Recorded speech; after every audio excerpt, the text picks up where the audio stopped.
interesting topic, and I'm really honored to welcome and introduce our distinguished guest speaker who is going to talk about research methodology. How to develop the proper research methodology needs a thorough understanding and is very technical as well. And I have seen the students often get confused over which method to apply and why. A very interesting topic. I'm sure you will learn a lot from this session. So you will get the best insight, right guidance, and suggestion about all these things as we have an expert with us in today this session. So stay tuned because an amazing stuff are coming ahead in this session. So before we start, I would like to thank Colvas for arranging such enlightenment sessions for their support and providing us such a wonderful platform.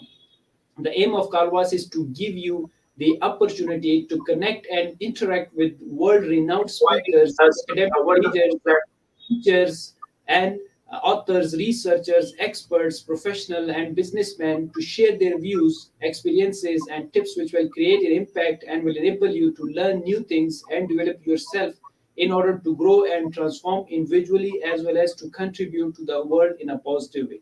As our slogan is come, learn, and share knowledge.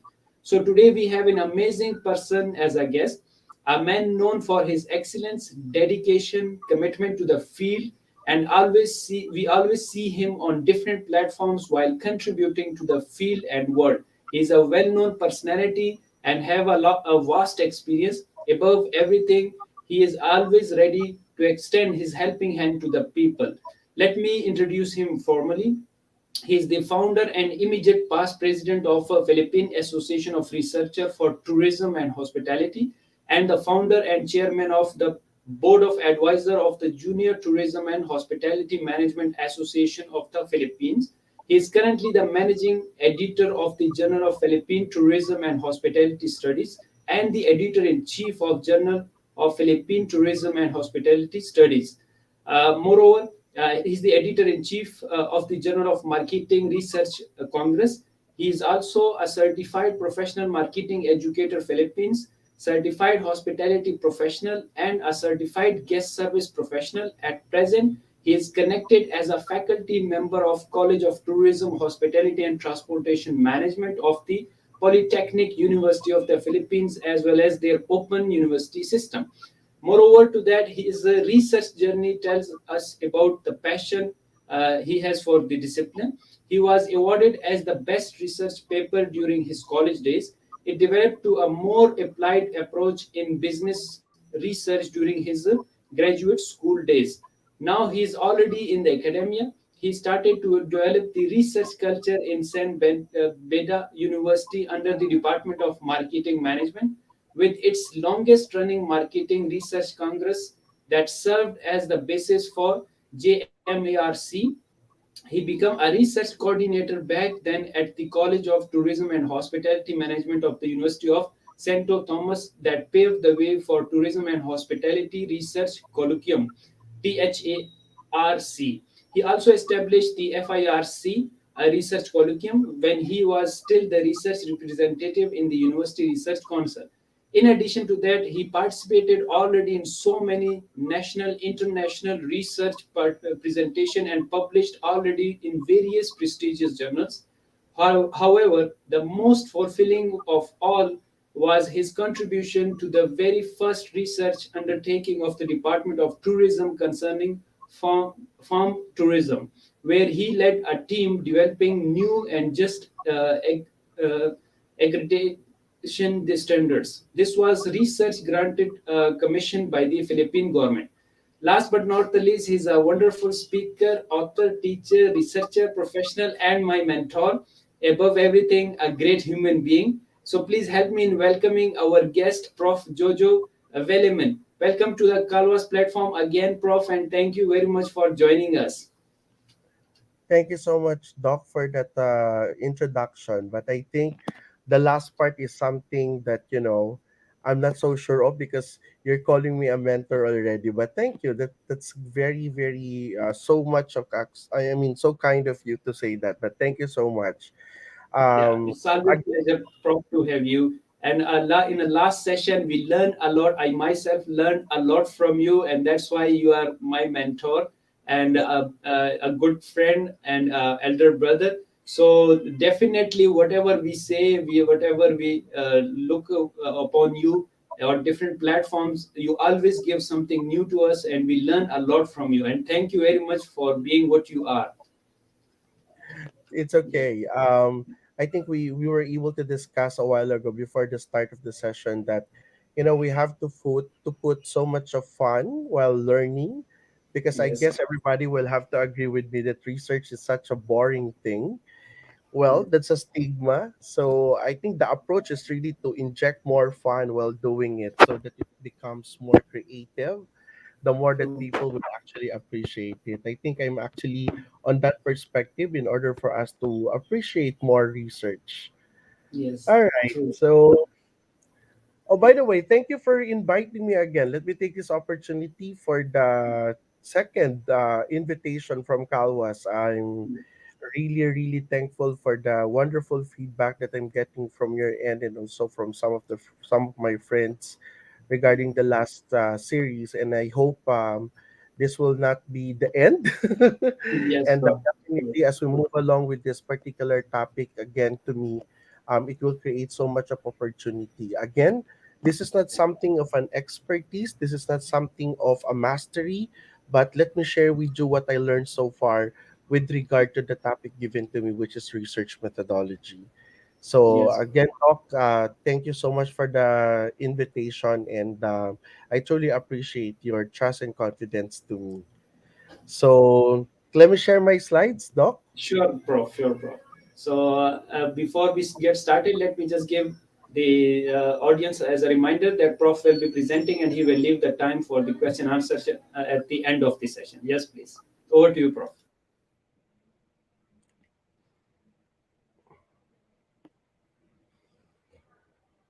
You know what? When someone is actually asking me to do a talk with research methodology, I normally have this kind of thing that I focus on one area of the methodology because it's a lengthy discussion. What I'm going to do now while waiting for the slide to pop out is actually to work on areas wherein the concentration will actually be on the research design. Um, you will also notice that research in the Philippines practically possesses, no, the specifically with research methodology, it possesses a different, I mean, not really a different, but a culture wherein we actually follow a sub chapter. We're talking about this thing in order for us to create a more uh how do I put that, a clearer view of a research methodology.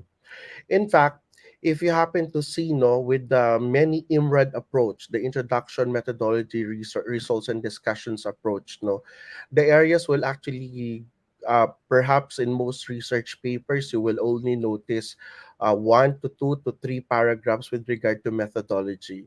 But Philippines, in terms of the Philippines approach in terms of presenting it like a thesis or doctoral paper, you will find probably 5 to 10 to 6 pages of methodology section, because it's very important to us that we are to look into how the research paper will actually be uh, considered as a matter of trust and confidence to every detail of the research methodology. Uh-huh. I think my slides is getting, I'm not really sure, but probably this is because of my connection.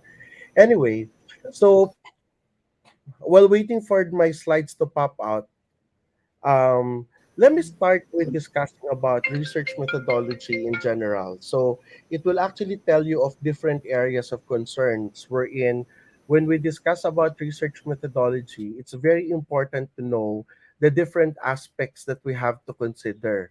Again, when you are drafting or considering on what particular research methodology should be considered, the thing that you have to always put in mind is that what is the research objectives? And I will always be going back again to the same old thing, the same old focus that I actually emphasized during the first series that I have with you. It's practically because of the fact that when we talk about research objective, everything will be dependent to the research objective. And in some cases, and in most cases, we're talking about the statement of the problem. Now, this is very important in creating that particular um, proposal of yours, wherein um, the methodology is already embedded in the research objectives. It's because you will know already what particular research design you're going to have when you draft already your research objectives. All right. So, Uh, Prof, can you share it again? Maybe because of the software, it didn't capture for the first time. yes, Doc, I'm Yes, actually thank looking at you. the. Mhm.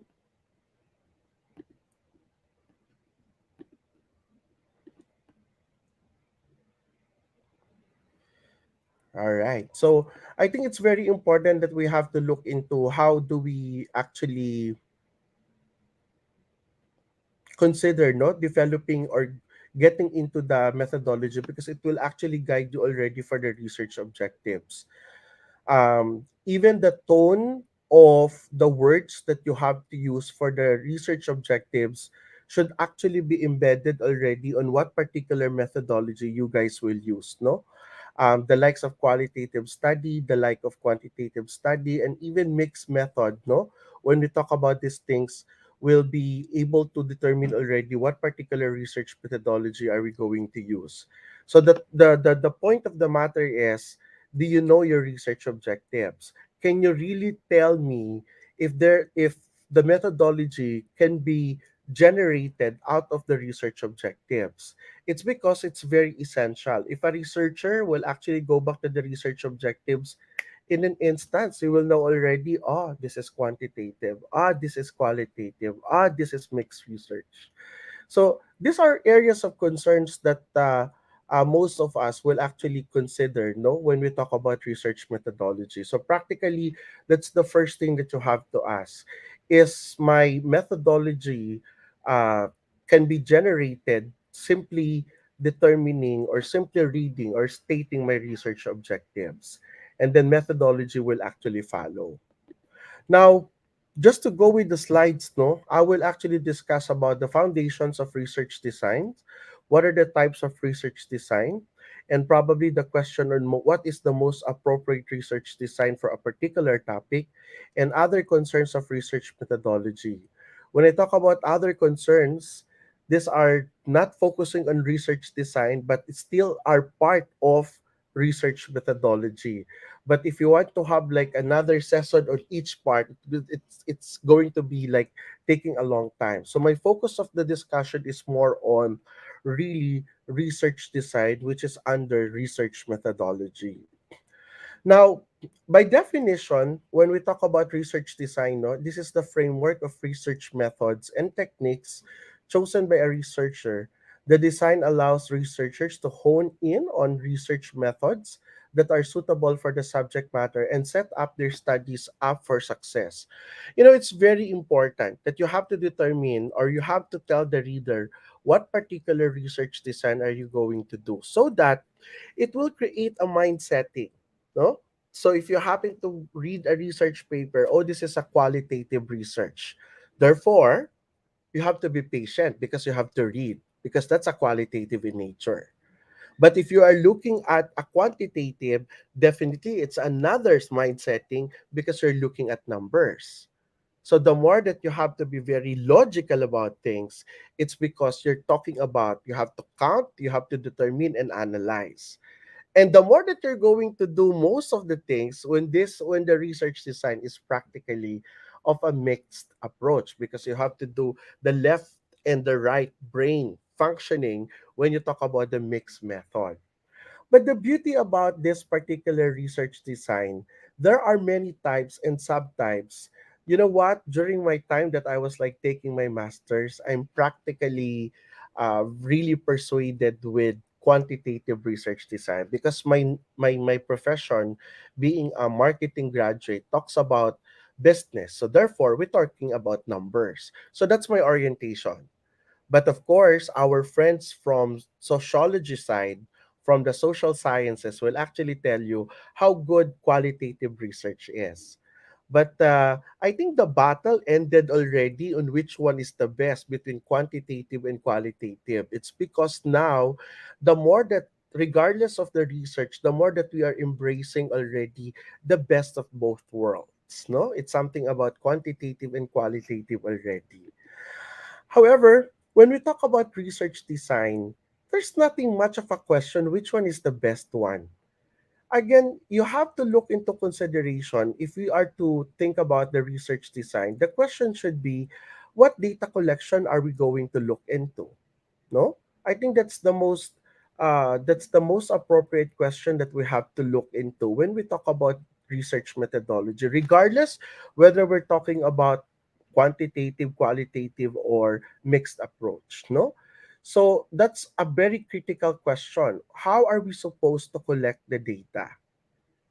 Okay, and generally, if we are talking about, I think this data is more of a behavioral approach. Although our friends from the quantitative side will actually tell us, oh, it's better to have the behavioral approach done in a survey, blah, blah, blah, and all. But of course, no, our friends from the social sciences will actually agree of a qualitative approach. But you know what? At this point in time, if I will be encountering those kinds of researches, like I told Mr. Dr. Shad that I just came from a paneling session, so I encountered a behavioral approach which I, you know, really informed the presenter, the proponents, that I think the best approach on how to handle behavioral will be on the qualitative side. So they are going to discuss more in, in volume, probably how they feel, they live experiences, and these are very good, things that we have to consider. So again, we have to consider, how are you supposed to collect the data? And of course, it's also important on the measurement, no?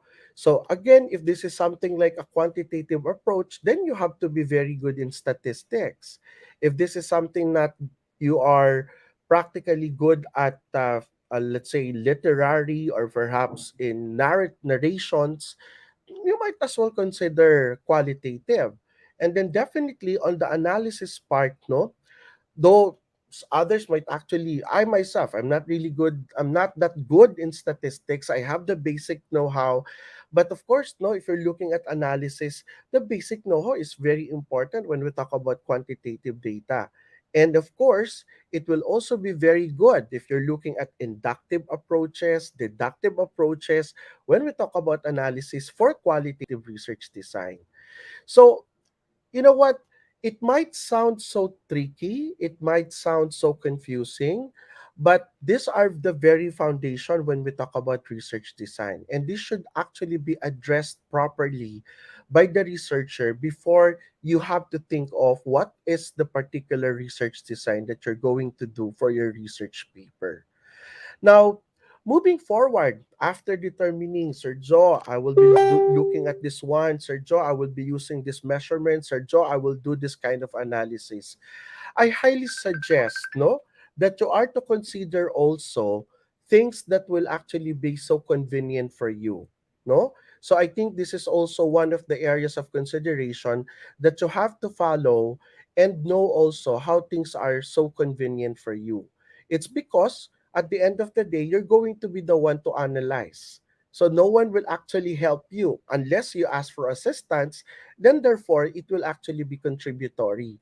But again, bottom line, you'll still be the one to analyze things because that's your research paper. And that's very important when you actually create for your research methodology.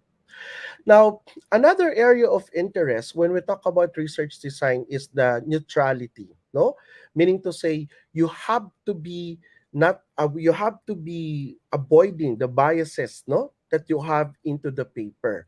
Although technically speaking, let's face it, you're interested with the paper, so there's bias already, no?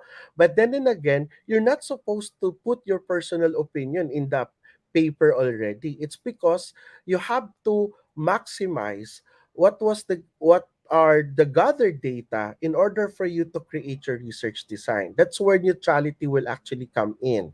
You're not oh you're not to put your position in order to probably that I practically I practically sat as a panel no in one of the defenses, and the focus of the study is all about let's say level of satisfaction of a particular area in a resort.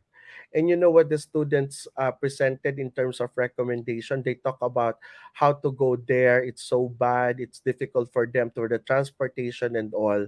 And seemingly the paper is so unfair because the focus is the satisfaction of the resort, but the recommendation is all about the transportation, which is practically out of the context. So it becomes so biased already, no? So that's very important when we talk about research design. And of course, reliability, no? That's why we have also our tests, our validation, no? For reliability, like the Cronbach Alpha, no? We talk about the validity. In fact, in the Philippines, in terms of our practice here, we're talking about the phase and content validity. So we're talking about the phase, meaning the research question. How is it being formed? Let's say, for example, before when it's actually face to face, we really have to look into the paper whether it's good or not. Is it clean or not? Is it properly aligned or not? The context is actually the paraphrasing, the indentation, the numbering, etc. That's what we talk about face. And of course, we're talking about content validity. We're talking about the grammar, the structure, the syntax. So all of these things are being checked when we talk about the instrument. And of course, the generalization, no? Because if you have like specific segments, how are you supposed to generalize, no? Without putting so much of a bias. And this is very, very important when you create your or when you choose your proper research design. Now, in that context, it might come so it's difficult. Probably that's the common thing. So, what will be the best thing, no, in order for us to choose? You know what? The idea of choosing the best research design will really depend on your objectives, no? Later on, I will give you some tips and guidelines on what are really areas of concern when we talk about research design. However, for the meantime, are you ready for the different types of research design? No, it might take a long discussion, but well, we have to accept the fact that we are into research. No, so let me begin with quantitative. Not because I'm practically into business, but let's start with the quantitative research design. So when we talk about quantitative research design, it's a systematic investigation of phenomena by gathering quantifiable data and performing statistical, mathematical, or computational techniques. So I would suggest if you're really fond of numbers, I don't know your relationship with numbers. When I ask my students, how is your relationship with numbers, my students will normally say, sir, it's complicated. My relationship with statistics, sir, we don't talk that much anymore. So, so in a nutshell, their appreciation of statistics and mathematics is probably so bad, no, when they actually respond with those kinds of things. But definitely we have to appreciate number, no? In fact, in another webinar, when I actually presented the different statistics when it comes to when will the time that we have to reach 8.2 million again for tourism statistics will still be in 2026. And that's practically number. That's practically stat. That's practically flow chart, graph. And I was like telling them, merely looking at the graph, what are the things that you can actually develop or will probably impact you and influence you in your decision making? So this is somehow giving them a different perspective on how statistics can actually help. And that's a product of quantitative research. They found out that it's 2022 and 2026 is the time that we have to reach the same number of statistics. So it's going to be quite a long time for them to have a good job. And you have to prepare for that instance. on what are you supposed to do in 4 years. But you have to remember that many you have many supplies of graduates who graduated 2020, 2021, 2022 until 2026. So these are the questions that you have to appreciate just merely looking at the graph, and it's quantitative in nature. So, come on, you're not supposed to, just disregard numbers, but you will learn so much, no, in statistics and in merely looking at a graph, no. So, I think the more reflective one is that how do you think that the result of this graph will actually affect your life and your decision? So that's something that you have to appreciate also. Now, with regard to the quantitative research design, of course, there is a primary and secondary method. But normally, you're talking about numbers, no? When we talk about quantitative research design, so it could be a survey, and then it could be a secondary method wherein you can actually go for, statistical data coming from a research, no, or probably a company report, something that is readily available for industry reports. But essentially, your primary method when we talk about quantitative research is most likely a survey because that's the most popular one. Now, if you are looking at a survey, of course, a survey is can be can be a cross-sectional study. I always tell this to if you are an undergraduate student, I would not suggest of a cross-sectional unless your your your academic calendar is different from the Philippines. But if it is coming from the Philippines in a semester, like say 5 months, I don't think if you're going to have especially longitudinal study, I don't think the 5 months will actually be appropriate for you. But if it is like for a masteral graduate or student rather, or a doctoral one, definitely this is something a very good like time series analysis, no, which is a longitudinal study. It's actually okay. Now, another one is the relationship or correlational, like relationship between two entities, like tourism influx to economic growth, no? The relationship of tourism influx to economic growth. That's a correlational study, and it's a very good material, no? At this point in time. Or it could be a causal comparative, like looking at the cause effect equation of a particular matter, like the impacts of tourism to poverty alleviation. So that's a causal comparative because you're looking at the cause and effect equation. However, this study might actually talk about so much of time. So if this is something like for the undergraduate, it might not be possible a bit. I'm actually having a reservation on asking my students to do causal comparative if this is something like an undergraduate thesis. But if you're looking at a masteral, doctoral, no problem about the cause effect equation. And the last one is actually experimental, no? You know what? To my surprise, we are very restricted when we talk about experimental. Probably way back our high school or junior years, you will actually notice that the approach is like when it is experimental, you have something to blow up, no, something in the science or chemical laboratory. But of course, even no, in our field in tourism, we can actually do experimental. So let's say, for example, this is to prove or disapprove the statement like DOT or Department of Tourism accredited versus non-accredited tour guide. So one of my groups before, one of my former students, no, their group, they were able to test a tour guide, no, without them knowing because it's a blind study, and it's an experiment because without them knowing, it's really a tour, no, it's really a tour. So they roam around the city. Sorry for that. So and it's experimental in nature, no.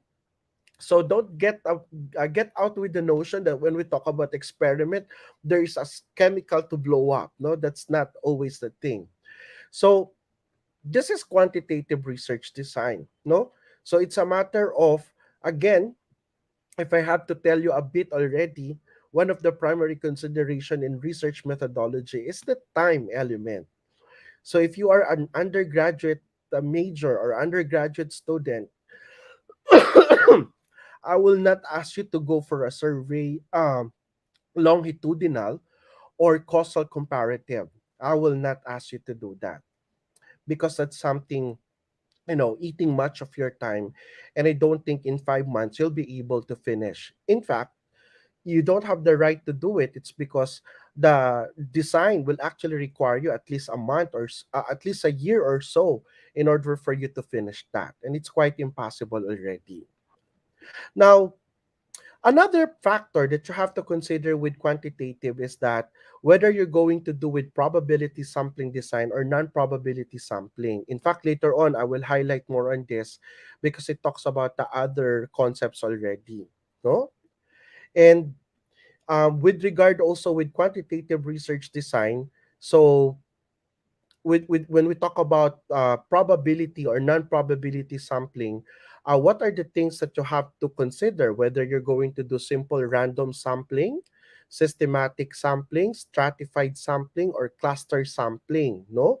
So again, the logic here is that, no, sige, just to focus again on this one, no, it requires, sample testing. So let's say, for example, the probability sampling, the key takeaway here is that you can count the population. So if you can count the population, let's say, for example, the school of Barya University, sorry for that, Dr. Shah, if I have to mention that, no? So can you count the entire population of Barya University? The answer is yes. All you need to do is to ask the registrar about the number of students. So therefore, if you can count the population of a particular school, you go for probability sampling design because it sounds so scientific, because the idea of a probability sampling design is for you to give equal chances, no, to equal chances for a respondent to be considered as a sample. On the other hand, if the situation will not call for this one, and these are areas which are probably true, no, let's say for example, you're looking at devotees in a particular scenario. So, like here, Dr. Shah, no, when we talk about devotees, let's say January, we have the Nazareno, the Black Nazarene, the Feast of the Black Nazarene, and the only way to count it is just actually to have it like rough estimate, no. So let's say, for example, millions, no. I'm talking about hundreds of thousands devotees are actually going to the Black Nazarene, and if this will be your respondent in a particular study, you cannot count. So you cannot employ the probability sampling design. What you can do is actually to have the non-probability sampling design. There is a defined number of respondents. Now, if we have to go back to the probability sampling design, these are, sorry if my PowerPoint got, I don't know, probably because of um, the feed into the StreamYard, but it's actually distorted a bit, no?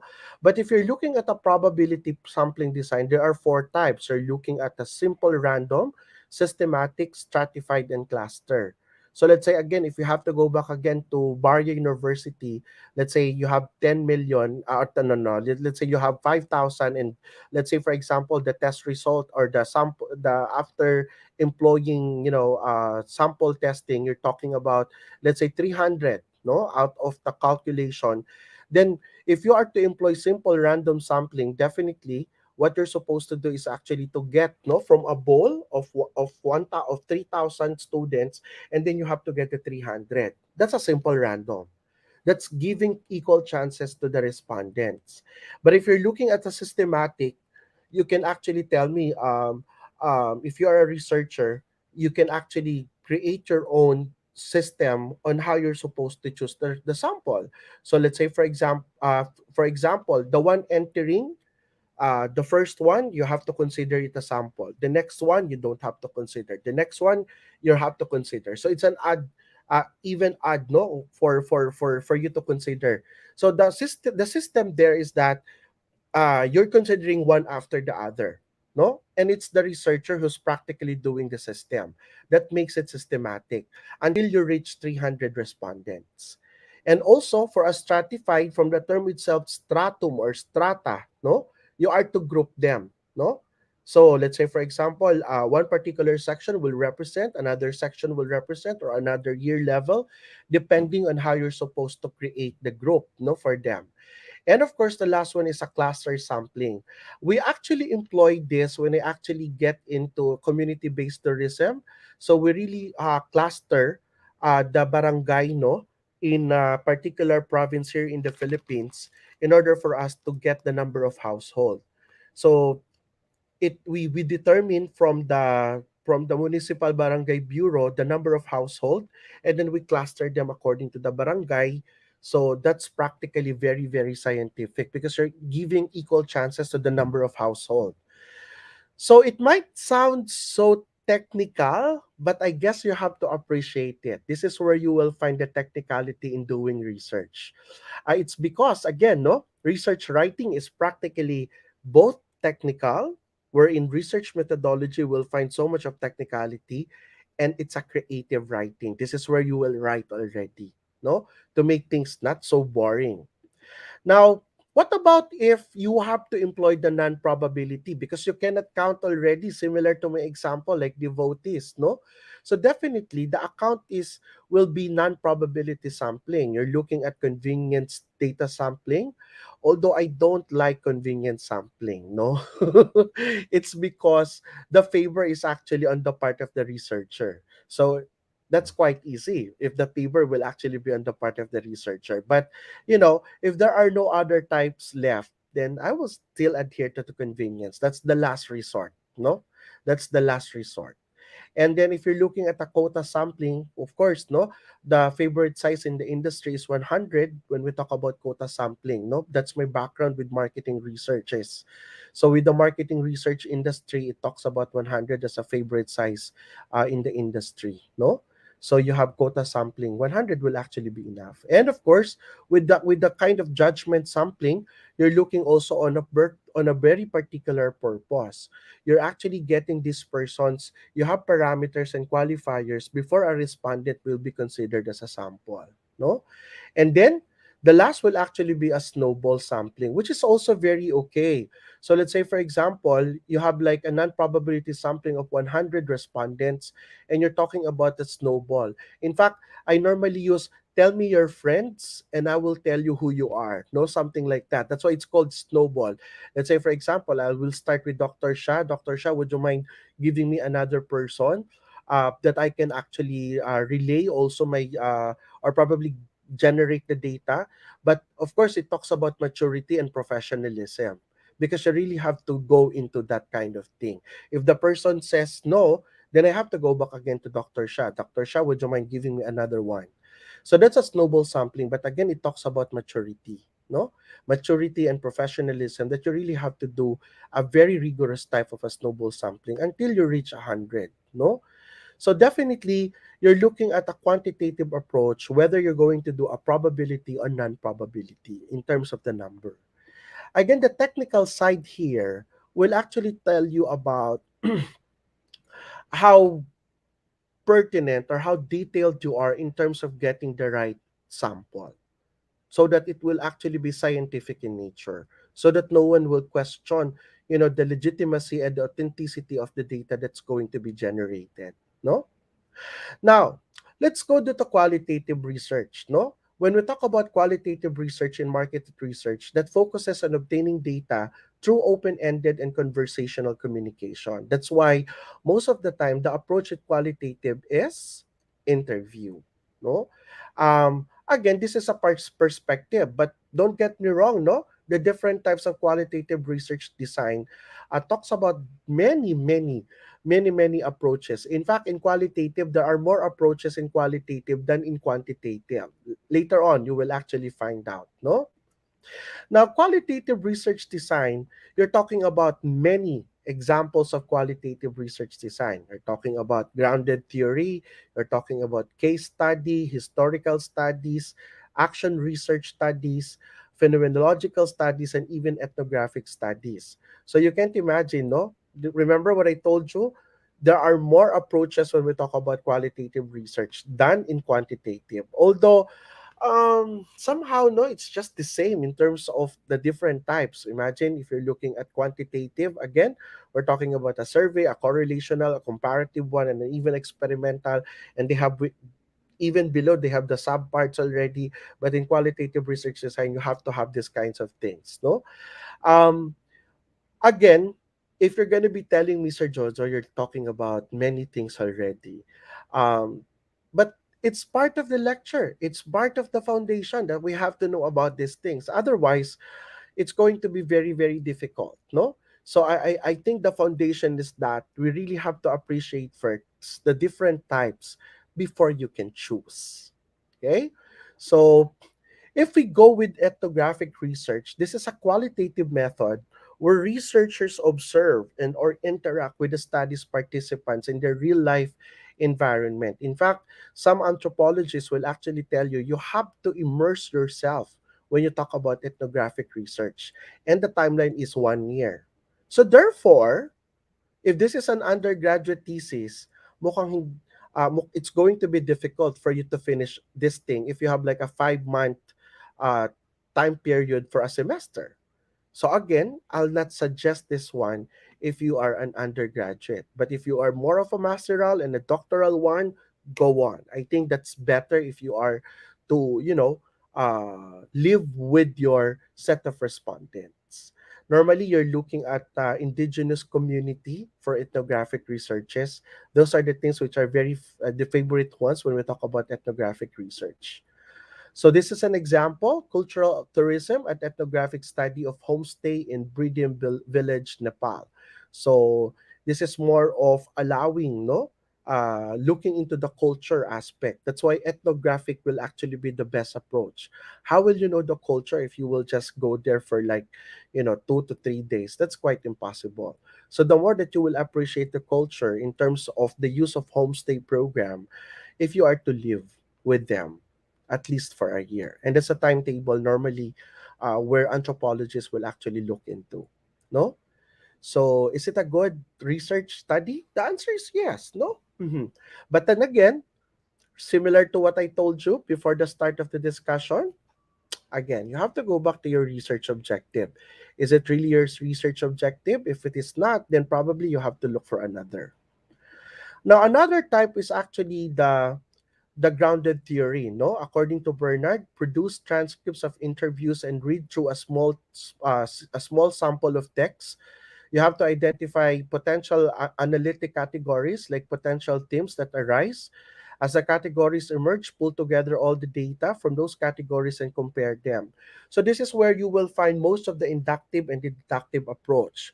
But of course, it's going to be another story on how we're supposed to use. But again, we have to have a foundation, a theoretical foundation on what is really grounded theory. This is something very common among graduates, undergraduate study. It's because of, let's say, for example, you will interview a small group, no, transcript of interviews, and then from the interview, let's say, for example, of 10 respondents, you will have to compare the codes and the themes that you have to. That you were able to generate from that particular transcript. That's why it's also good practice for undergraduate students. But of course, if you're looking at doctoral and masteral, since you have more time to do it, you have more, I mean, the approach is very matured and professional. Definitely, you can actually employ so much of a software, no? In the Philippines, the most famous one is NBivo. Sorry if I have to promote that, but we're using NBivo already.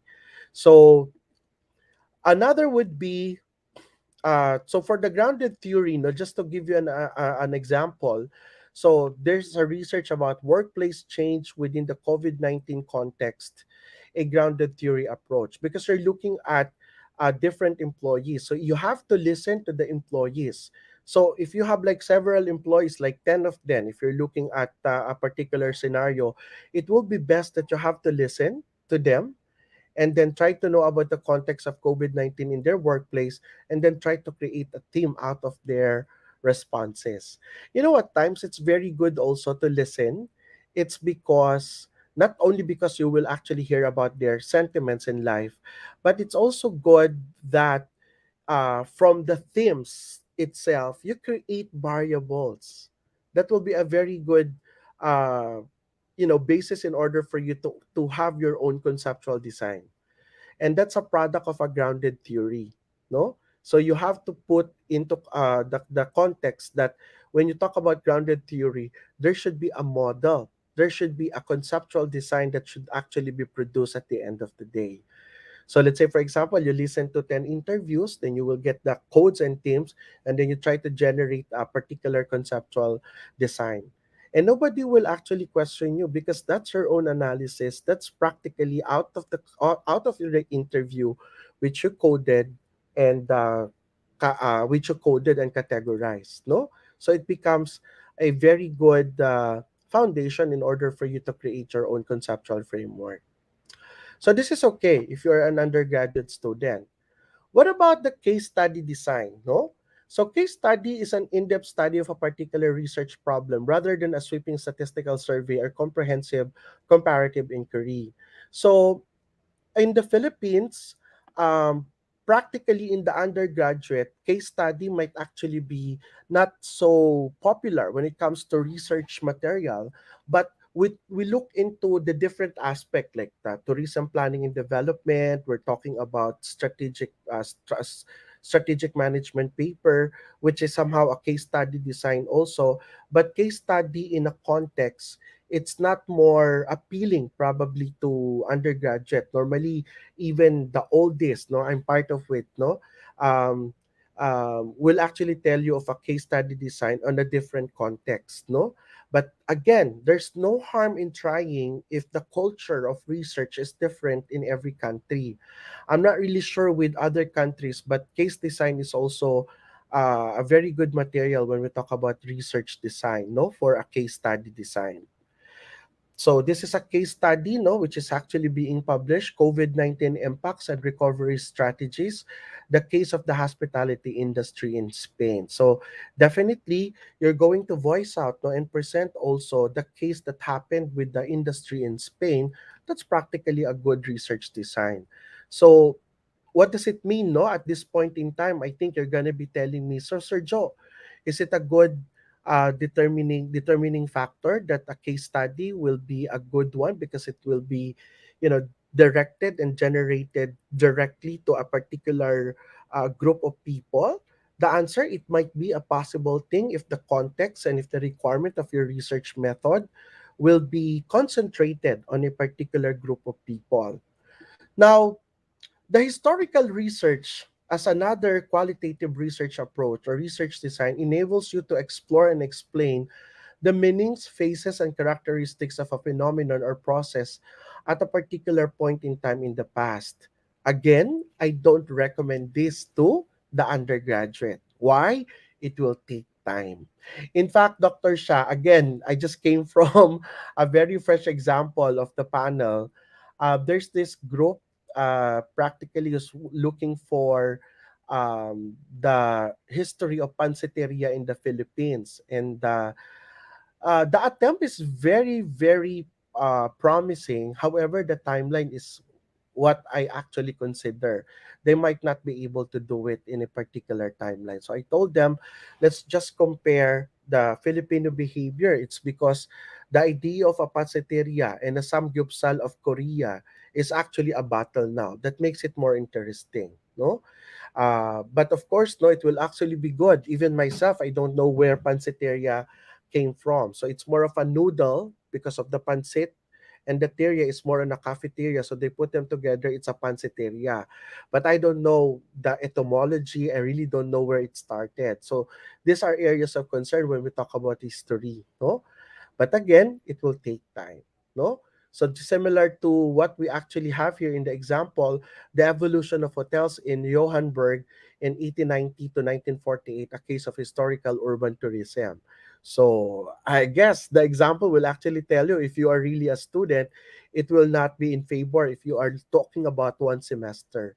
So you know what, at times, no, your intention of getting a right research topic will also talk about if you want to graduate. These are barriers, probably, no, or limitations that you have to consider. Because if your intention is really to go into dig into the data, but if it will require time, you have to be ready with the consequences that you will not be graduating on time. So these are, the take-off when you're doing research. Even if your topic is very, very okay, you're putting so much of motivation, your enthusiasm, and all the encouragement is there. But if you're looking at graduation, that's another story. No? So, action research design is also another area of interest under qualitative research. This is an educational research involving collecting information regarding current educational programs and outcomes. So, normally you're talking about teaching methodology. Let's say, for example, the one that we're happening now with the one that is happening now, which is on actually online. So these are the things that you have to consider. But action research in a business perspective is also becoming so popular. Let's say, for example, you're looking at exploring participatory action research as a driver for sustainable tourism. However, action research might sound very proprietarial in nature and will not be able to allow somebody else to publish. So let's say, for example, you're looking at a brand of a shoes, you're looking at a particular sets of restaurants, which I think it will talk about permission, no, before a particular brand will actually publish you know, in a reputable journal. So it talks about also limitations, no, and ethical considerations when we talk about areas of concern when we talk about action research, no. But again, action research is a more directive. It's really directed to your topic, directed to what is really the problem in the company, and that makes it an action research, no. Now, the last of the type of the qualitative research is the phenomenological approach, when phenomenology is a type of qualitative research in that it's focused in answering the what is it question rather than the questions of frequency or magnitude, such as how much and how many. That's very qualitative. That's very quantitative. While quantitative research answers these questions of frequency and magnitude and therefore explains why the phenomenon of interest occurs, qualitative research, on the other hand, including phenomenology, works to describe the phenomenon, which is also very, very popular among undergraduates. So, sorry if I have to sound so biased, but it appears to be like grounded theory, phenomenology, or phenomenological studies are practically the most favorite ones when we talk about undergraduate, no? Because of probably time component and of course the approach on how they can handle it well, no? So this is something very, very okay, no? So just to give you an example, you're looking at sentiments and recovery of the hospitality sector from COVID-19, a managerial perspective through phenomenology. So you will actually notice, no, that I focus much more on qualitative research. It's because I think we are in the perspective that most of us are practically doing quantitative, no?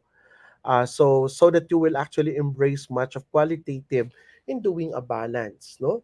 Because my focus is already on quantitative, why not explore more when we talk about qualitative research approaches, no? All right. So some of the ways on how we do qualitative research design are looking at in-depth interview, or it could be a little. Oh, for in-depth interview, you're really looking at a subject matter expert. No, let's say for example, the president of the company, the initiator, the inventor. You have to have like 3 sets of 3 hours talking to the person. So that will actually be a talk of an in-depth interview. Of course, when we talk about literature review, definitely it's more of a library research, no? But it's a tedious one. You have to really count the number, no? You really have to present in terms of the literature review. I actually I was an advisor, no, wherein the focus is merely literature, and you can't imagine we were able to drive new concepts, new perspective when we talk about literature review. So it's talking more of different journals, assessing different journals over Google, and try to look into the objectives, blah blah blah, and all before we create our own research design. No, so at times, those students will actually take advantage of the literature review as a mere library research, but going into the literature review will actually tell you of a more exciting things, no? And of course, you're looking at the participant observation.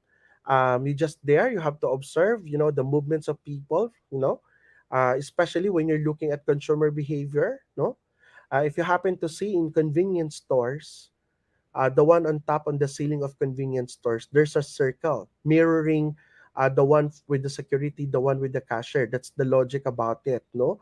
And you're looking at participant observation, which is a very good tool, like mirroring. It's because of you just merely observe the person. You can't imagine if you have to observe a particular person and you have to go through the areas that he's going through. Well, definitely the person might actually get annoyed already. So it would be best if you are monitoring the movement just from the mirror, no? And of course, you're looking at an open-ended survey, which is also a very good tool. Normally, during this time of pandemic, people will always have the Google form, an open-ended survey. Apparently, again, it talks about maturity, especially if your respondents are kids or teenagers. They will just answer 2 to 3 lines. So probably it's not going to be a very useful function also for qualitative researches. Unless if your respondents are really professional, they will answer in paragraphs. But if your respondents are kids and you're going to have open-ended surveys, probably they will answer yes with no explanation at all. So these are the dilemma, no, when we talk about qualitative researches. It depends upon also with the respondents. And when we're talking about focus group, I think this is something very okay. No, it will actually be lesser in terms of the effort of the researcher. However, definitely getting through the same time that the respondents will actually be there in one sitting is very, very difficult. So let's say, for example, if you're looking at owners of small and medium enterprises, they're practically busy people. And when you ask them what's the common time that we can actually, group them together in one sitting, you will be having a hard time doing that. That's based on experience. And of course, direct observation. No, so these are ways on how we can actually uh, gather data using qualitative research design. So if you find survey a lot more exciting, if you find interview a lot more exciting, well, definitely it will also be a factor in order for you to choose what's going to be your choice of research design. So I'm telling you, getting a research design is something like, do I really have it or not? Can I do it or not? Or I have to do it yet? Or do I have to practice things first before I choose the research design? So these are questions, no? Because at times my students will actually ask me, Sir Joe, I don't know how to speak, so probably survey will just be enough. But again, if your data will call for behavioral and an explanation, why will I allow you to have quantitative? Well, in fact, you should be having qualitative. Just because you cannot interview a person, I will allow you to do it. The answer is no. Come on. You have to explore, you have to get into that factor that as a researcher, you really have to go into it. No? Now, so in terms of qualitative research methods, no, they collect data at a glance and in real time. That's a good thing because you are to talk, di ba? You are to talk at that particular moment. So definitely you will get the data ahead. So researchers collect data in different forms such as interviews, observation, and documents. And it works towards solving complex issues by breaking down into meaningful inferences that area easy to read and understand for everyone. So it's going to be possible that if there are complex issues, you can actually subcategorize it and then allow the person to explain. No, and if that thing will happen, it's more of very enriching data. Remember, when you are writing things, that's going to be difficult. You'd rather speak out rather than writing things. No, it's because it's easy to say rather than write things, diba? And it allows people to build trust on the researcher. I think this is very important. When I was like a commissioned researcher of our ministry, I think most of us, most in the Asian country will actually talk about the Ministry of the Tourism, but in our country, the Philippines, we talk about Department of Tourism. The point here is that um, you have to establish first your credibility as a researcher in order for the respondents or perhaps the interviewees, no, to really put so much of trust in you. So I really need to get, permission, and need to get a letter from the Department of Tourism just to attest. And even my ID as a college professor will be presented in order to gain the trust of a particular interviewee. And that's probably not so much of a problem, but I think an area wherein you have to establish more yourself, no? Rather than establishing the interviewees to you, but it's more of you establishing your credibility towards the interviewer, no? For that purpose. So the qualitative research design, in terms of the attributes, we'll talk about, of course, the absence of absolute truth because you don't know whether. And then you have to talk about contextual analysis because you're looking at words, you're looking at interpretation. Of course, there should be unique online and mobile capabilities, especially now that we are in the new normal. Dr. Shah, I'm considering this one already as a new normal. It's not anymore pandemic, but this is a new normal. No? And then the types of issues and questions have to be reviewed, the flexibility of the design, whether probably later on you will be surprised about the mixed method. So you have to look into the importance of the context in contextualizing the data before you actually ask the person. You know what? At times, no, when you are a researcher, you have to. It's really difficult to contextualize in your mind, in your mindset before you actually spit it out, no, as words, no, because that's a different thing. It maybe you are very knowledgeable inside, but it's very difficult to convey it to someone else. And that's a skill on how you're supposed to contextualize your thoughts in order for the other person to understand it better, no? So that's a gift. I always consider that as a gift, no? Not all are given that kind of gift that you can contextualize things. Imagine contextualizing things in your thoughts before you actually relay it to the other person, no? But you can consider yourself as an instrument. Again, the beauty of a qualitative research relies heavily also on how good the researcher is. And I always believe with that because you're talking about coding and it talks about how you contextualize. So imagine if you have like transcriptions, long transcriptions, and when you contextualize it, it's still the researcher because that's your own personal thing already. And of course, similar to what I discussed a while ago, now you're looking at the participant researcher relationship. Bottom line, everything is a skill set. You really have to be a good researcher when you talk about qualitative research design. That's why I'm actually into, developing more my skills when we talk about qualitative research design. I mean, I'm not considering myself as an expert here. I may have the knowledge, but I need more of, experience, no, in order for me to handle more of this skill set that are required, no, of a researcher. But don't get me wrong, don't over react into, or should I have all the skill set before be considering myself to be a qualitative research design. Small steps will actually mean a lot already. You don't need to be perfect at the very beginning. It will always be a learning experience all throughout, no? And even myself, I'm already what, 42 at this point in time. So you might actually consider already, no, developing that skill set of a qualitative researcher. Now, having said about the quantitative and qualitative, why don't we try to combine both of them? And that's practically about the mixed method. No? So this is a type of research in which a researcher or team of researchers combines elements of quantitative and qualitative resources. Well, definitely that's true because it's called mixed research design. No? Dr. Shah, I still have time. Sorry. Anyway, so if we're talking about um, research design, there are many researchers talking about the different types of research design. Yeah, especially when we talk about mixed research. No? But the one that I'm going to share with you is the one introduced by Green et al.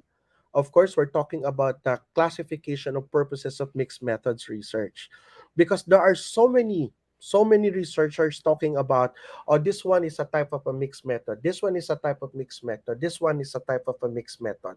Now, in order for have to have a very good appreciation of mixed method, the one that I'm going to share with you is the one by Green et al. Okay, so according to Green, no, definitely you're looking at, first is triangulation. It seeks convergence, corroboration, correspondence of results from different methods. So normally when we talk about triangulation, it will actually constitute a mixed research approach. No, why is that so? Remember, triangulation may be in the sets of respondents. So probably you're looking at a tripartite approach. So let's say you're going to talk to the government, you're going to talk to the industry, you're going to talk to the academe.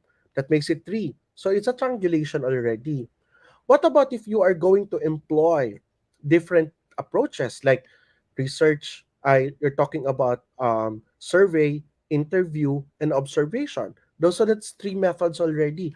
That's triangulation.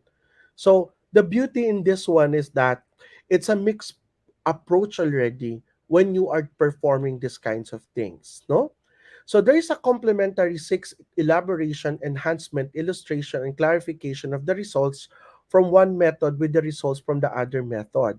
So forgive me, but I think 5 years ago when I'm listening about quantitative and qualitative, of course, no, before quantitative is domineering the game when it comes to research. Of course, the other side will actually tell you we have a different perspective. That's why qualitative is better. And it come to a point that quantitative research design are normally backed up by qualitative research design, or it's actually the vice versa, no? So we're talking about complementary, so it complements. So the quantitative will be supplemented with the qualitative, or the qualitative will actually be supplemented with the quantitative research design. It complements, no? So another one is it development seeks to use the results from one method to help develop or inform the other method. So the results of one can actually be the start of another for another research design, and it's possible. Initiation seeks the discovery of paradox and contradiction, new perspectives of frameworks, the recasting of questions or results from one method with questions. In mixed research approach, no, you will actually be surprised that somehow, no, we are integrating already open-ended questions, even if the nature is practically quantitative. And expansion seeks to extend the breadth and range of inquiry by using different methods for different inquiry components. So these are the features, no, wherein Green et al. Highlighted all the five purposes for mixing in mixed methods approach. Now, what are the types initiated by Green? No? The first one is the triangulation design. So, what makes it triangulation? It's a component of the three methods. It could be quantitative, qualitative, and then your results are merged to compare. So that becomes three already.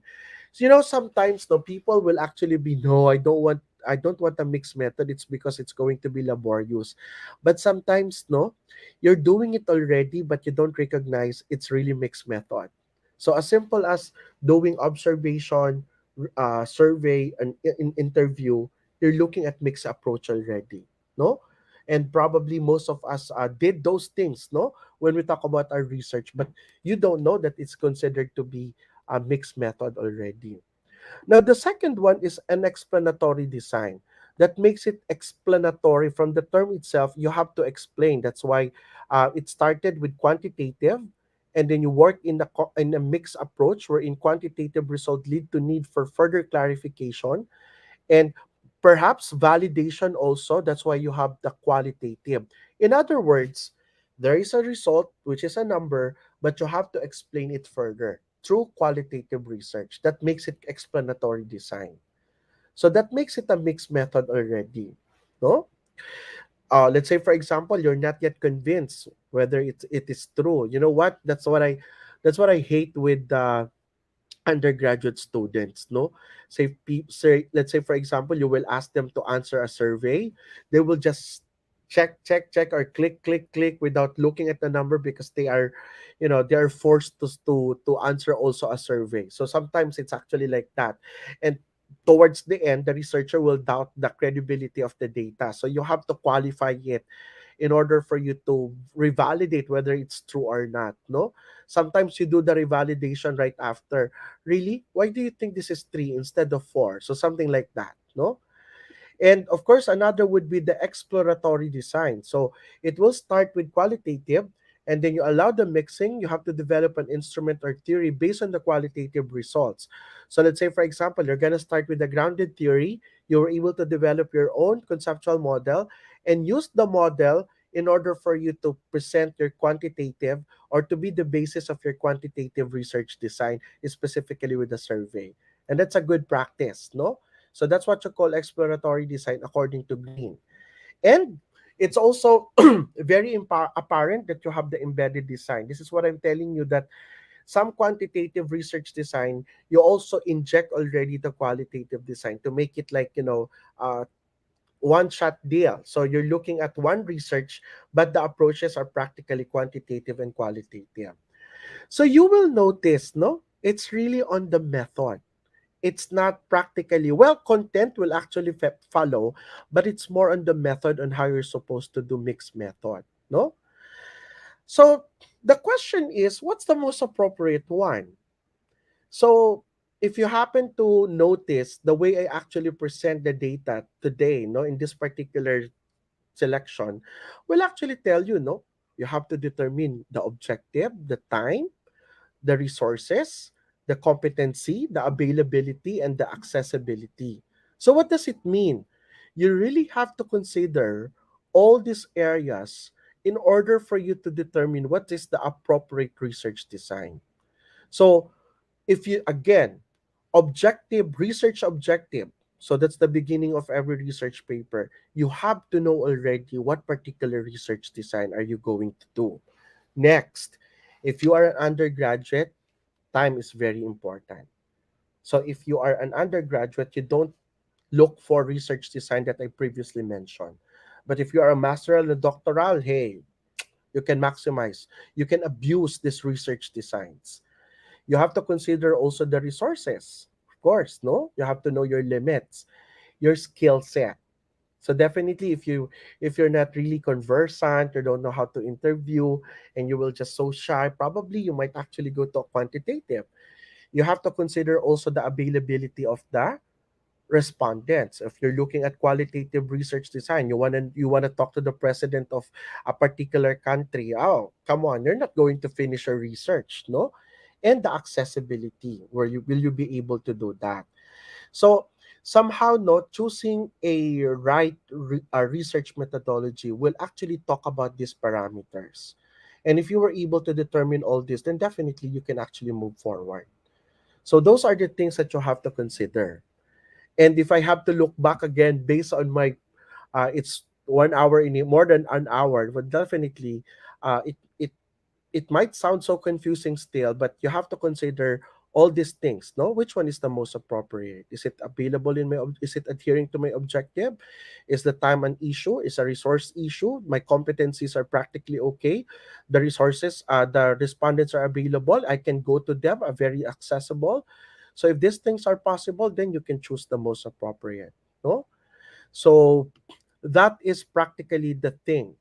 Now, if we have to talk about research methodology in the Filipino context, no, we are looking also at other concerns. But of course, I will just, go through one by one, but definitely this will talk of another series, Dr. Shah, if I have to do it. But let me just go through the slides, no?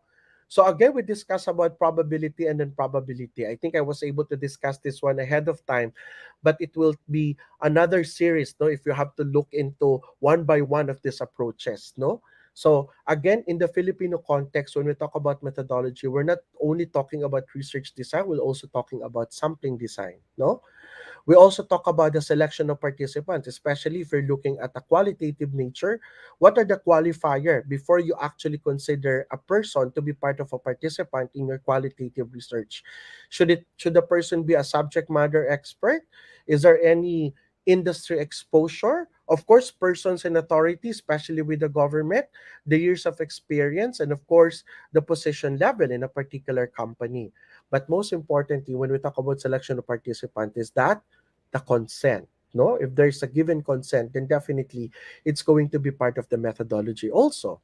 So one is also the data collection procedure. So if you are looking into a quantitative, then it's a survey. If you're looking at a qualitative, it could be interview, focus, group discussion, or in-depth interview. These are the most popular one, which I think I was able to discuss already. No, and of course, no, uh, the last part of the other research methodology concern is the development of the research instrument. No, so what is the research design? If my research design is quantitative, I might actually have a questionnaire. If my research design is qualitative, which is an interview, I might have an interview guide, or I might have a focus group discussion guide, or I might have a checklist, no, based on the observation. So it depends upon, again, what particular research design is. But what is important in the instrument is that if this is adopted, you have to ask for the permission. No, you have to email the author for the copy of the questionnaire. There's nothing wrong copying the questionnaire so as long you have the approval. Or it could be an original questionnaire. However, you have to do pre-testing and validation, similar to face and content validity. And of course, it should adhere to your research objective. You will always have to remember that your research objective and your questionnaire should be aligned to one another.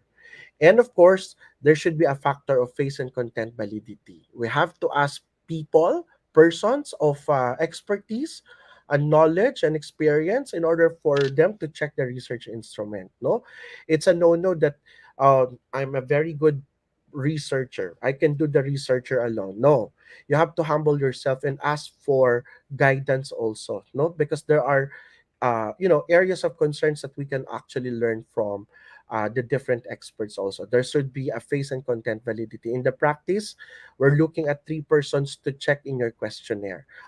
Not practically your advisor, but we're looking at another person. No? So I think that will actually be the last slide. And I hope I was able to give you a very, extensive approach on how we actually deal with research methodology, focusing ourselves with research design. So once again, it's evening here. So we actually have the Tagalog version of good evening. That's magandang gabi. So magandang gabi to all of you. And thank you so much. Thank you so much, Prof. Jojo. It was again superb presentation, and I love the way you were explaining the things right from the validity when you explain the face validity and the context, how you are going to contextualize it. It was so amazing examples, and I love your advice to the undergrad students that you have a time limitation, so you have to look whether you are going for the longitudinal studies or not and the time series data or not. That is so wonderful because the students at undergrad level, they don't know, they just start doing the research. But people like you, when they guide them in a right way so that they can complete their degrees on time, this is very important issue for that. And I love the way you mention it for masters and PhD students. They can go for the qualitative and they can dig out more in terms of quality. That is so wonderful. I love the qualitative part so much that you mentioned each and everything backed by the prestigious journals publication, which was wonderful, which was awesome because you have given the what you said as mentioned in the prestigious journals publication. They can go back and they can read it more and they can have a lot of information and knowledge about it. It was so nice. And again, your the most appropriate parameters, I loved it, Prof. The way you have written was so, in a nutshell, you have sum up your whole presentation at that slides and how you are going to talk about it. And I loved another very important aspect, that was you were relating everything back to the objective of the study, and that That's was so awesome part. And this is what I refer in my different classes, that yes, you have to see your objectives and then you have to align everything according to it. And very rightly and very fine tune you have aligned the objectives with each and every part of the methodology. because that is what the beauty, that when people come to know that how methodology should be aligned with the research objectives, because they don't know at the start of their research journey. And I love the way you mentioned the researcher skill set, the for particularly for qualitative one. That was so great that it is the skill. And I followed by the last, but because there were so many, so it's not the last. I would, it was so many, but I love the another very important aspect that you said that how to contextualize what you are thinking. That is so wonderful art. And of course, most of the time we see at different defenses, the people, they have a lot of knowledge, but they are unable to communicate in order to convey the message properly. So I would say that you have squeezed the ocean into the drop again, once again, and it was super awesome. Thank you very much for such a wonderful presentation, explanation, and so powerful content. That's why we have requested you, because last time we received a lot of appreciation and people liked your first session, and that's why they requested to have another session, because they knew that you are going to tell them each and everything in the research methodology, and you have explained it again. And congratulations, you are successful again, because even today I learn new things from you, Prof. Thank you very much, because you explain in such a wonderful manner. Prof, we have certain questions for you, because people, they want your opinion on that. Once you say, it is the kind of validation, and they believe that yes, now when you the expert says about this thing, so it means must be like that. So Prof, they want to remove their some of their doubts.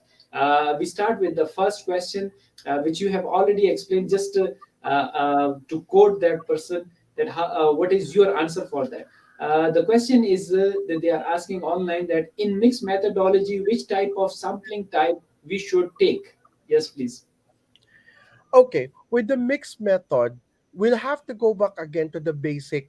If we're talking about quantitative, of course, we have to go back to the same thing. So let's say, Mm. for example, if you're looking at the explanatory research design as a type of mixed method, it's just basically going back again to the quantitative.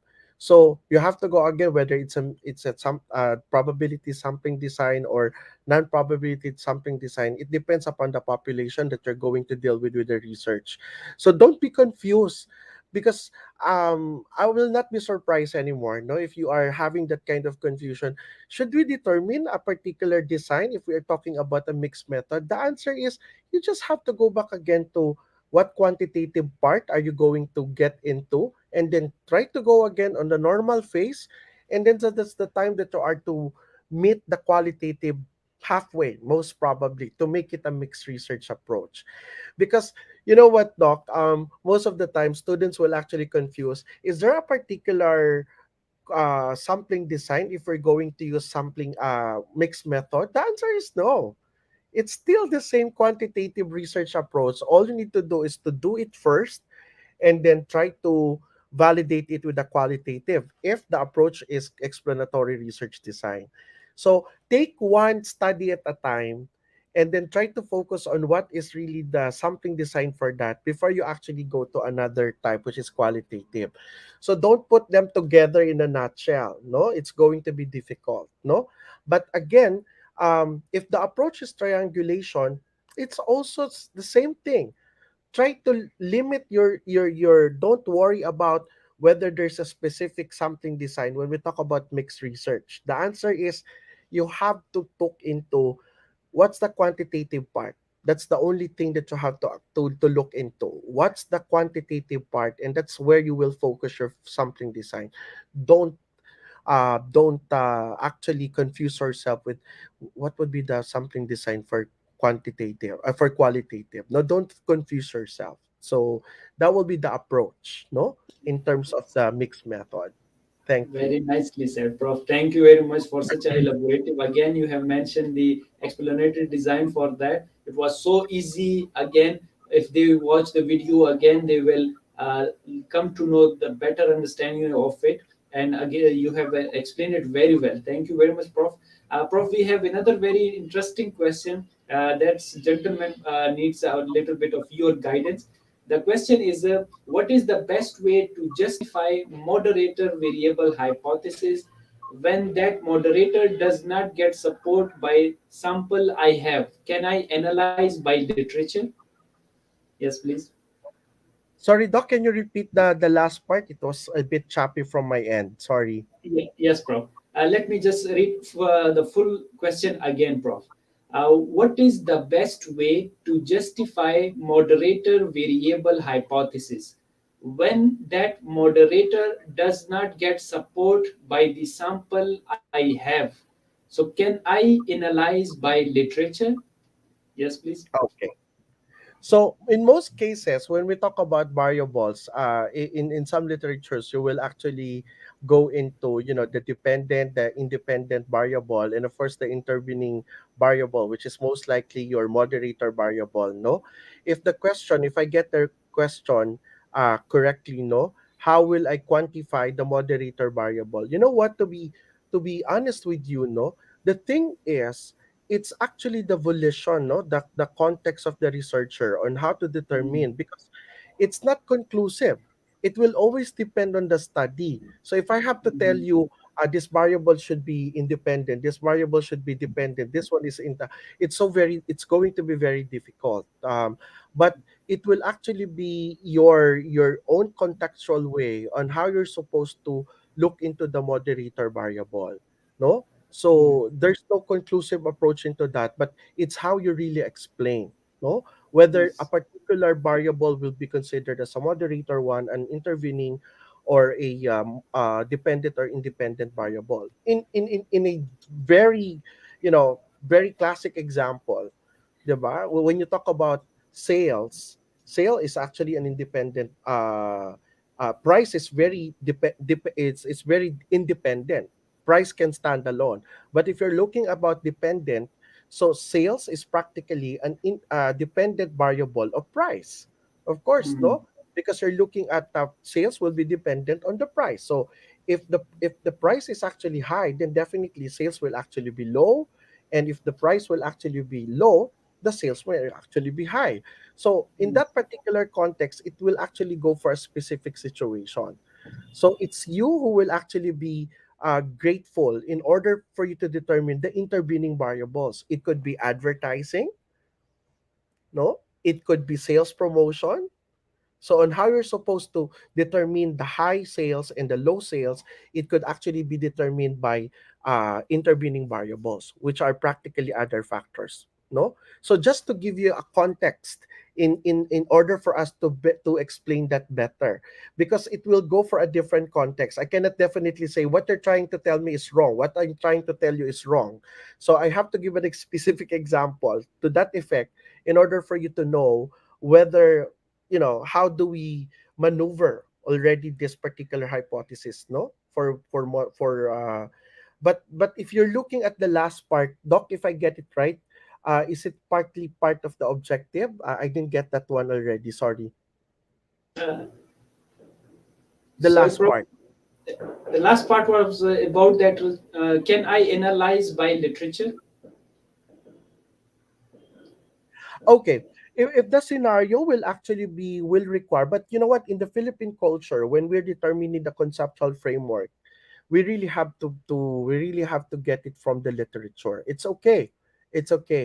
But again, you have to have a very good conviction on how you determine your conceptual framework and putting in your hypothesis.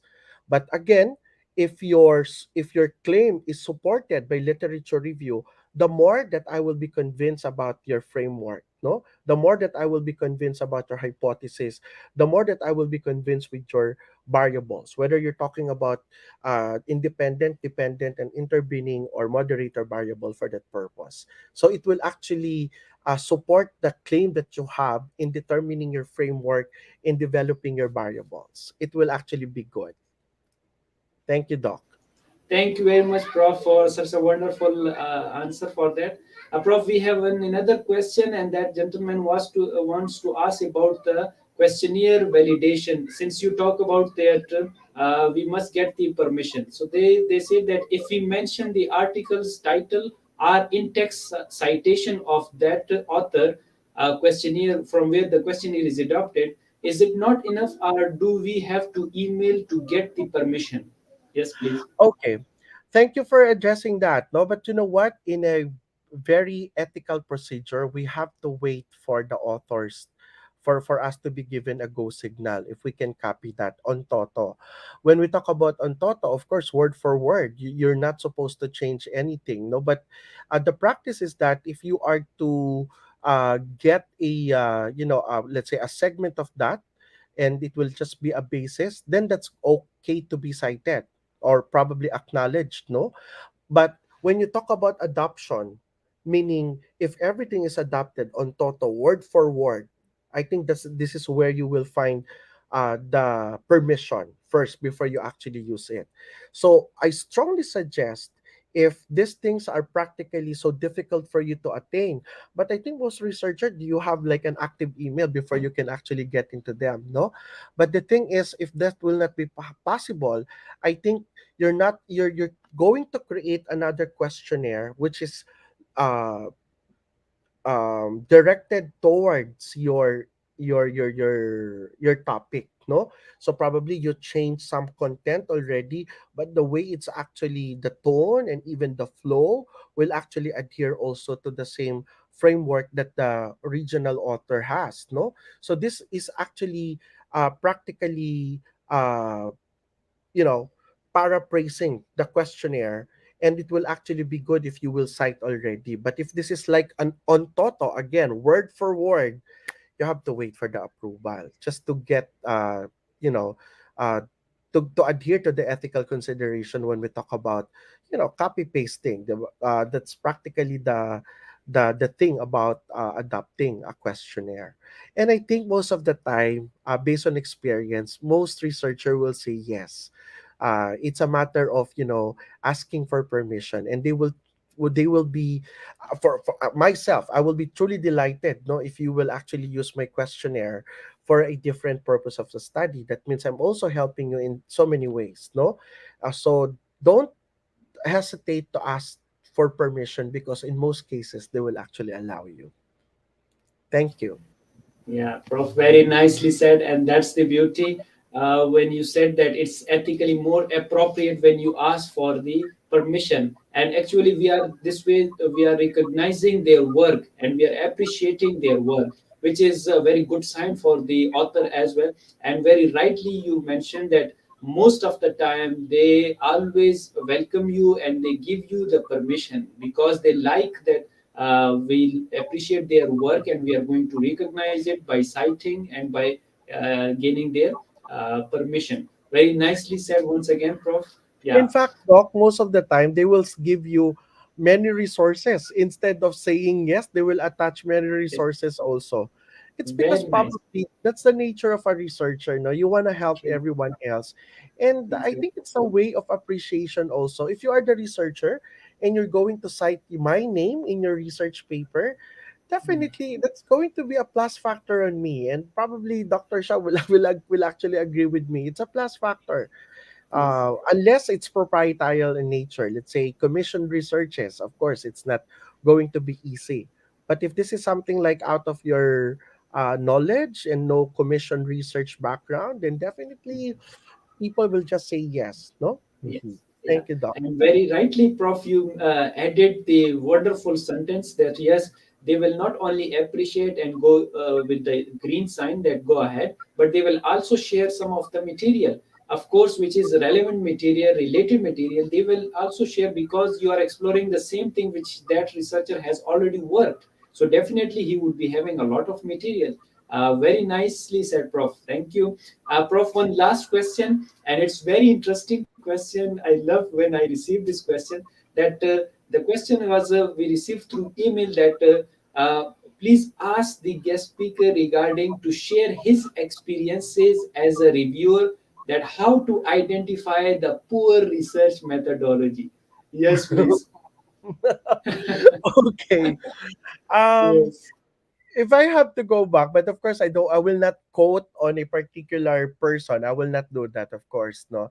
You know what are the things that I have to look into if a research methodology is well written or well prepared by a particular researcher?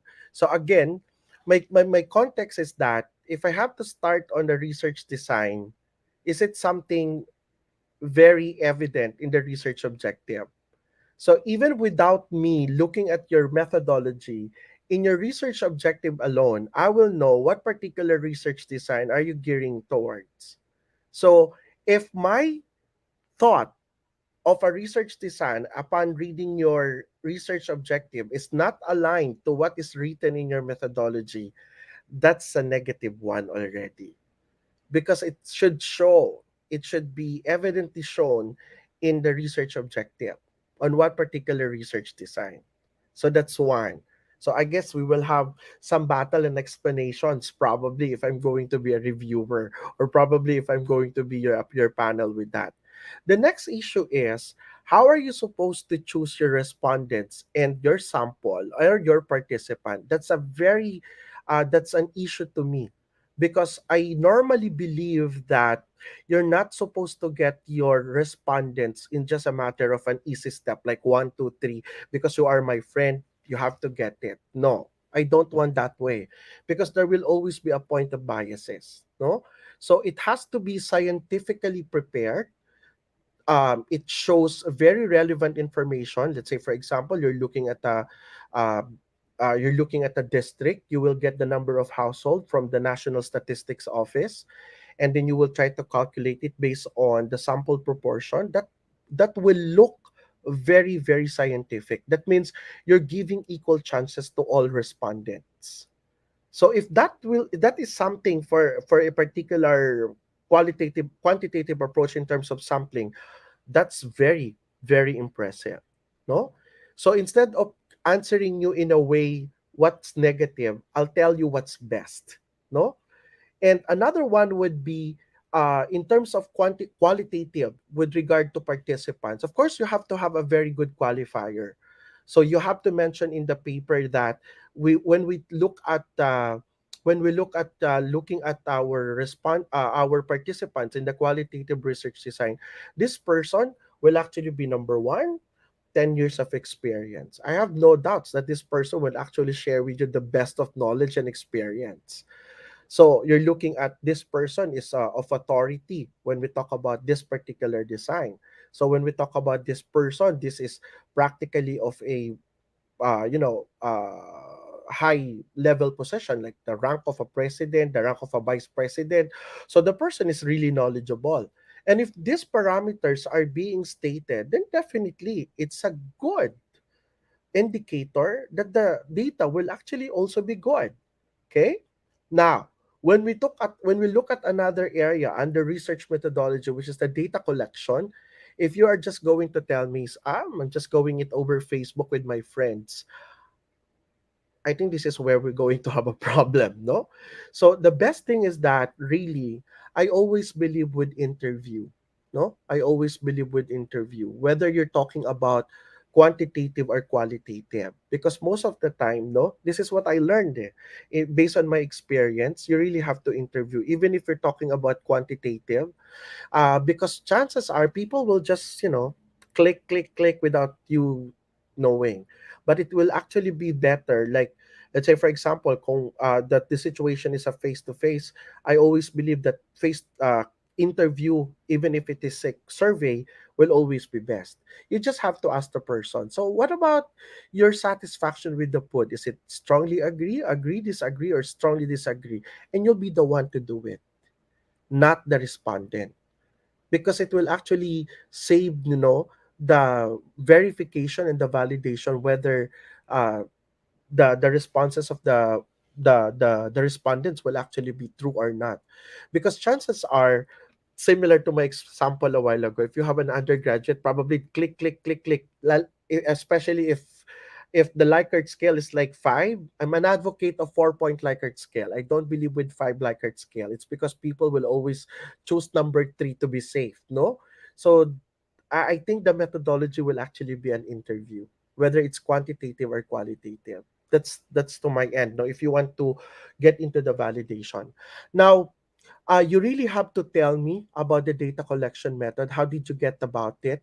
It will be quite impossible. Like, say, for example, you have a 1,000 respondents and you have to do it like in one day. Come on, people. That's not going to be impossible. And if it's really face to face, it's okay to get research assistants.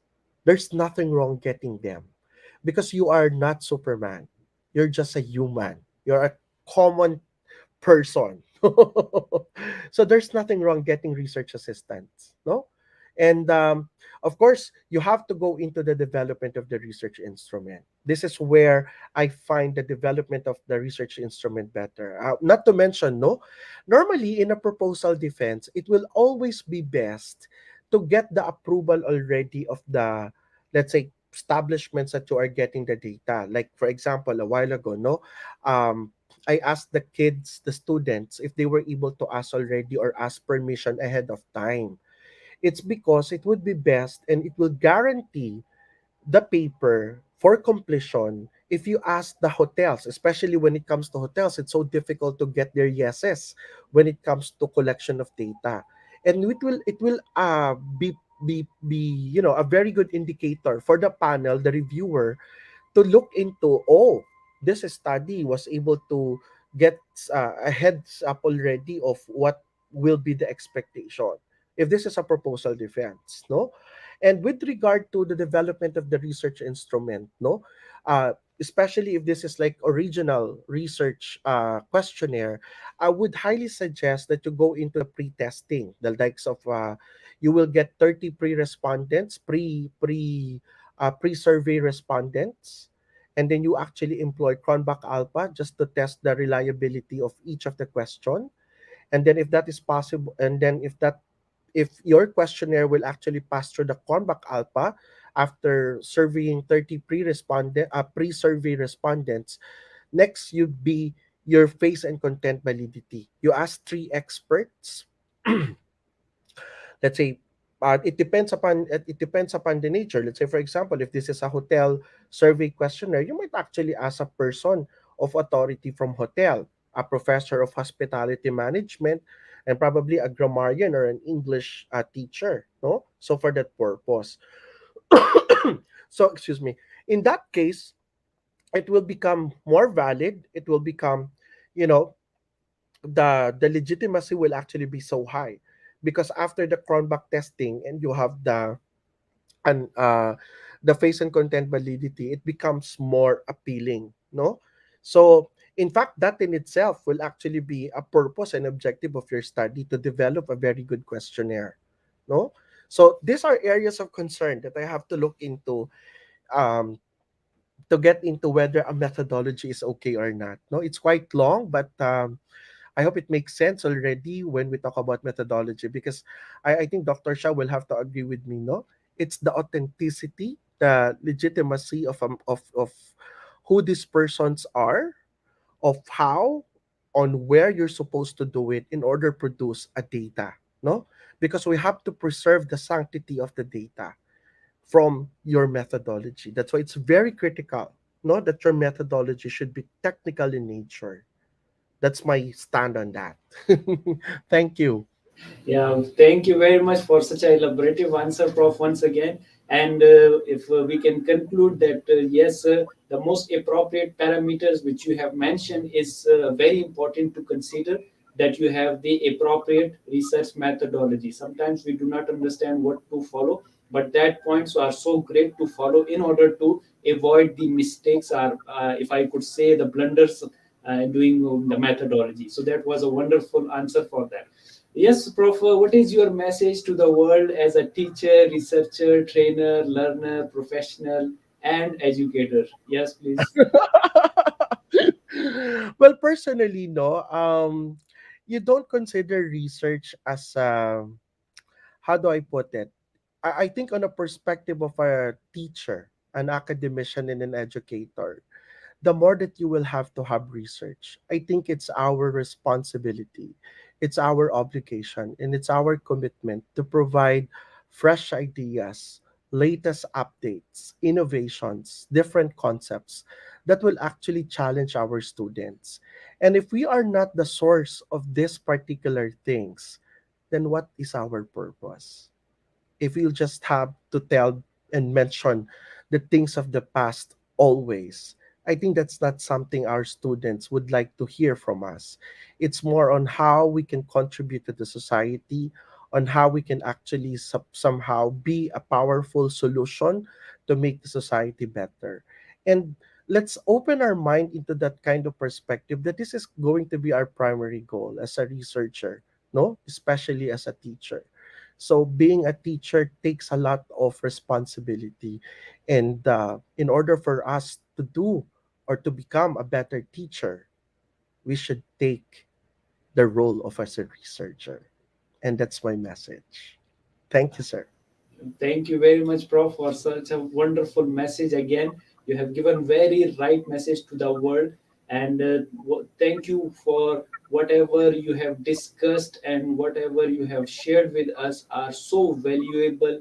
And today, I would say again that I learned a lot from you and my students and audience around the globe. They watched and they will be watching because this session will be recorded and there it will be there in on YouTube, so they will be taking advantage of all the information and knowledge you shared.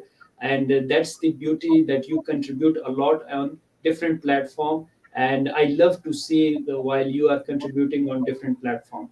Thank you very much for what you are, and we want to see you more while contributing to the world in more positive way. uh, in the last, I would say that indeed research methodology, we need to equip ourselves for that because it is not only theoretical but a technical aspect as well. So do follow the distinguished guest speaker through his research work, and you can email him for the future learning and guidance. He's very generous and always ready to help the people. Moreover, wonderful explanation, powerful content, which the Prof. Jojo has already shared, elaborated, will help you to understand and develop your thesis, particularly the research methodology chapter, very well. So that's all we have time for today. Thank you again, Prof. Jojo VILLAMIN. And I would also like to thank our audience who join us. If you have any additional question about the information shared today, please email to us or connect to the speaker directly through his social media. Thank you all for your support and liking our session. Stay tuned as many sessions are on the way. Please do not miss any session until next session. Take care of yourself. Bye bye.